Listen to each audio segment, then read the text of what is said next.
Wuthering Heights takes place in 1801. Our narrator is a Mr. Lockwood, and he starts out recounting his first meeting with Heathcliff, his landlord. He tells us the area is certainly beautiful. It's a perfect misanthropist's heaven. Is he saying that he and Heathcliff are misanthropes? Someone who hates mankind? Lockwood tells us about Heathcliff. He is a capital fellow. He seems to like Heathcliff's oddities, like when he first met Heathcliff, his black eyes withdrew under their brows, and his fingers sheltered themselves still further in his waistcoat as I announced my name. So he likes how Heathcliff looks at him with a furrowed brow, maybe like he doesn't like him or doesn't trust him, and how he pushes his hands further into his waistcoat to let you know he is not going to shake your hand. Yeah, I can see how he likes that guy. So Lockwood starts out telling us that he's troubled with Heathcliff, but then he says they are a suitable pair. If they're so suitable, then why is he troubled with Heathcliff? Lockwood went to Heathcliff to discuss the renting of Heathcliff's property, Thrushcross Grange. Heathcliff invites him in, but his body language does not match that invitation. And his words, though he says come in, he says it through clenched teeth, as if to say, and this is Lockwood saying it, go to the deuce, which apparently is an expression similar to go to hell. Lockwood tells us that this invitation to come in really felt more like an angry rejection than an invitation for entry. But somehow Lockwood liked this. He says he felt interested in a man who seemed more exaggeratedly reserved than himself. Wuthering Heights is the mansion in which Heathcliff resides, so now we know where the title of the book comes from. And Lockwood was nice enough to explain to us what wuthering means. It's a significant provincial adjective in the area. It basically means a strong, harsh wind that blows across the moors. Lockwood says they must get some really strong winds out there because some of the trees are actually slanted over. In the house, there's one servant, Joseph. He's a very old man. Lockwood goes on to describe some of the house. He says, the architect was smart in building the house strong with narrow windows deeply set in the walls and corners built with large jutting stones. There were grotesque carvings over the front door among the wilderness of crumbling griffins and shameless little boys, he tells us. And there's a plaque there that says 1500 with the name Hareton Earnshaw. Lockwood is really curious about the history of this house, but he's too afraid to ask Heathcliff, considering, how surly his nature is. They immediately enter into the family sitting room. There's no lobby, no foyer or anything. He tells us that it also includes a kitchen and a parlor. Above the chimney were some old guns and a couple of horse pistols. We learned that the floor was smooth white stone, and there were these chairs, high-backed, primitive structures, painted green. And there were one or two heavy black ones that were lurking in the shade.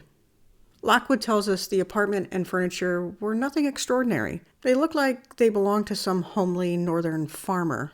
Not what you would expect from Heathcliff, who, he's not a farmer, and he's a dark-skinned gypsy. He's dressed like a gentleman and has gentleman's manners.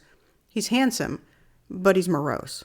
Then Lockwood starts to reminisce about the previous summer. This is what brought him to Thrushcross Grange. The previous summer, he met this fascinating creature, a real goddess, he tells us.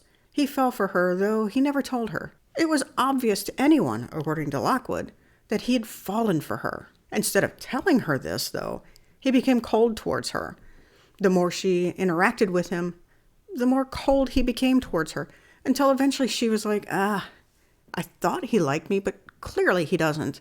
And so, heartbroken or whatever, she left the area. And the people around there decided that he was deliberately heartless. I mean, I think we can all see why they would get that impression. But he wants us to think that he's not a bad guy. But because he wanted to get away from, I guess, how people saw him, he left the area and he came here to rent Thrushcross Grange. Now back to the present time of the story. Lockwood sat down, but there was a lot of silence, so he tried to fill the silence by petting this dog that sat next to him. But the dog growled and made it clear that she didn't want his attention. Heathcliff suggested he stop petting the dog. Apparently the dog is not a pet. Joseph is yelling something from the cellar that couldn't be understood, so Heathcliff goes down to see what Joseph is calling him for, leaving Lockwood alone with the dog and two other shabby dogs whose disposition is about the same as the other dog.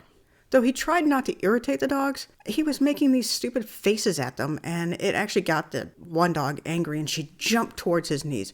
He pushed the dog off and then found himself attacked by more than a half dozen other different dogs, different ages and different sizes. He yelled for help as the dogs attacked him and pulled on his legs and his coat. Heathcliff and Joseph didn't seem to see this as an emergency, so they really didn't move any faster than normal. An attractive woman, Lockwood's description, came in with a frying pan to stop the dogs. Heathcliff got mad and was like, "What did you do to these dogs? They're not going to bother you if you don't touch things." This kind of irritated Lockwood, and probably would anybody else. Heathcliff picked up the table that was knocked over from the attack and offered Lockwood a glass of wine. Lockwood says that he found Heathcliff a very intelligent man, and before he went home, he suggested that he would return the next day, but it was obvious Heathcliff didn't really want that. Lockwood says that he was surprised at how sociable he was compared to Heathcliff. Yeah, so maybe he should have taken that as a hint not to go back? So right off the bat, we can see how the setting affects things. The moors are windy and harsh, so the house has thick walls and deep inset windows that probably don't allow a lot of light into the house. Everyone and everything reflect the same mood. Heathcliff, Joseph, the woman from the kitchen are not friendly, though the woman may just be too busy to interact with people. The dogs are no more friendly than the people. In fact, they seem more unfriendly than the others. The Gothic decorations of the house make the house rather uninviting. Also, the house is named after the winds that blow across the moors. The darkness of the house and the dreariness of the land probably isn't the cause of Heathcliff's gruffness, but it sure doesn't help.